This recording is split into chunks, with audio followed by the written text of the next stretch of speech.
Everybody, this is Capitalist from Join Dota, and joining me is going to be Monolith. You also probably know him as Charlie. He's the manager of Evil Geniuses and apparently a Pokemon master.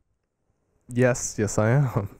Professional Pokemon player on the side as well as managing Dota 2 teams. You guys also probably know him as there was a very interesting incident involving Cloud9, which you did help out that team, which the community did thank you for quite extensively. Yeah. I mean, it was just good to be involved. I still really miss those guys. And it's good to see them again at this event.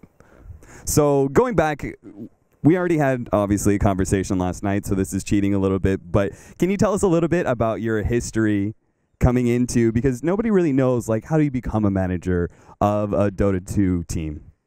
Okay, so I guess my esports story is that so back in Dota 1, I played semi-competitively, whatever you want to call it. And this was back in undergrad. And then I played in a bunch of North American in-house leagues. I knew Aoi back then. I knew Arteezy. And we played around. But back then, there wasn't really much of a future in competitive gaming or esports or anything like that. So after I graduated, I went to law school. I cut down my Dota hours a lot. Got considerably worse. And then my the summer after my first year of law school, I went to Beijing to work for an NGO over there.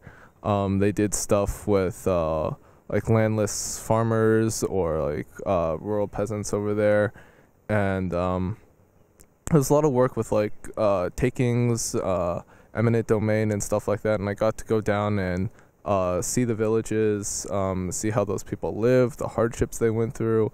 And it was an amazing experience. I'll never do anything like that again or have that kind of feeling again.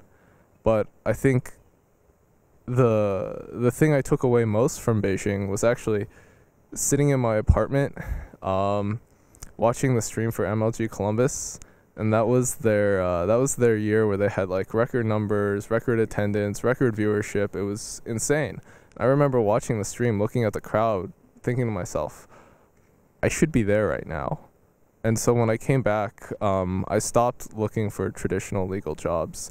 I put on the Toronto Dota LAN, and I got a job with ESFI, and I committed myself to working in esports.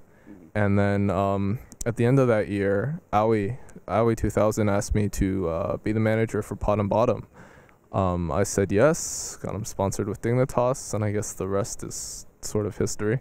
Yeah, from there you've just been sort of jumping from organization to helping out other teams until you finally landed here where you're the manager of Evil Geniuses. So that's a fantastic story. I mean, I don't think many people, most of the time it's like, oh, I've been hanging around the Dota 2 scene, but it really says something a lot about the fact that you went out and did something amazing like that, going to China and working with those farmers and that sort of thing, and then still coming back and going, I still want to be a part of esports. It sort of says that, like, you just have to be in esports, man. You seem like you've helped out Cloud9, you've helped out Evil Geniuses, it seems quite a bit.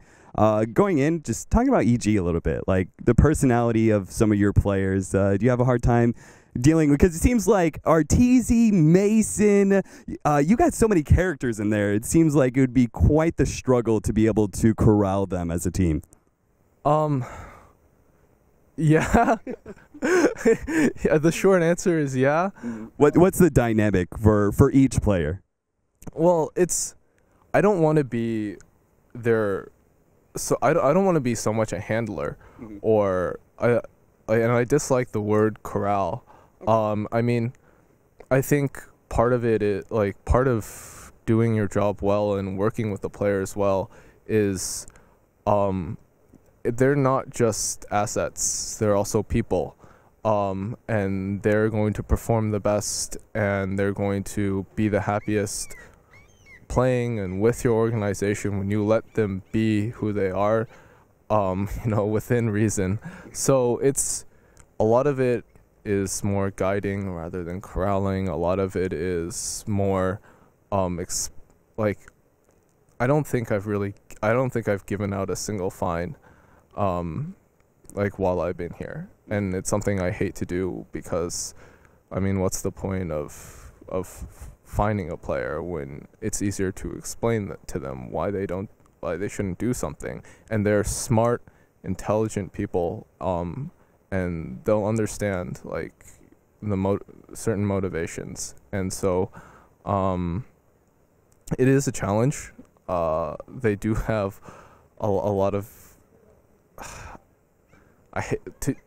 for lack of a better term, they do have a lot of NA Dota tendencies that they do bring.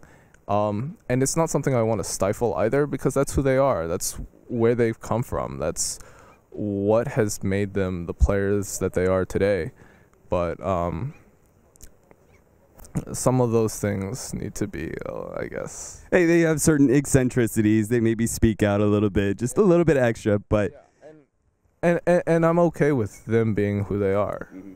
Just within reason.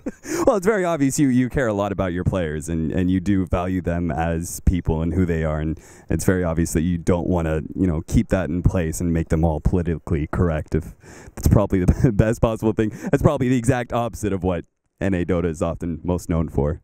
Yeah, sure. I mean, I've known some of these guys for a really long time. It would be awkward if I tried to be their father or whatever. So just in general, you're a guy who walked away from the esports scene, didn't really make it as a player. I know there's a lot of people out there, right? Well, I didn't make it as a player either, man. I didn't make it as a player either. But so talking about a lot of different people out there, everybody, I keep hearing this, like, I want to work in esports, but I couldn't make it as a player. Where do I go from there? Do you have any advice for those guys, whether it's just like being a community organizer or managing a Dota 2 team? Do you have any advice for them, anything like that? I mean, if you want to work in esports, that's you should, if you really want to do this, because you might not. I mean, you might see this like traveling around to all these events and hanging out with cool people as like a great thing, but like there's always another side to the coin. So I think the first thing you should do is you should find out if you really want to work in esports. It's like the part that you see on camera is, I guess, the most glamorous part. The most, everybody wants to be a part of that, but nobody gets the idea of what goes on behind the scenes. I mean, behind the scenes, it's a lot of hard work. I mean, I think for the most part, most of the people that you see on camera put in maybe 10 to 16 hours a day, and it's a lot of stress. So much of it is based off performance, even players. People might think that playing for a living is great, but especially for Dota players with no sort of league system, it's incredibly frustrating. It's incredibly stressful. You have to rely on 4 other people. You have to rely on your organization. Everything is so codependent, and it's incredibly taxing. So if you want to work in esports, I think the best thing to do is ask yourself really research if you want to do this, and then you should find out what you're really good at. Find something that you excel at. Be really good at it, build credentials around it, and then find a position in esports that's looking for something like that.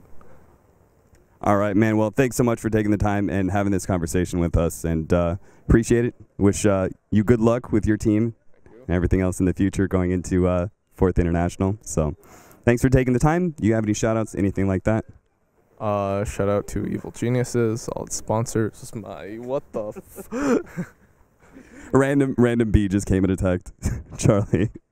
All its sponsors, my team, all the players, Clinton, who couldn't be here but should be coming on the 20th, and everyone that's helped out along the way. All right, thanks again, man. More interviews coming up. JoinDota.com.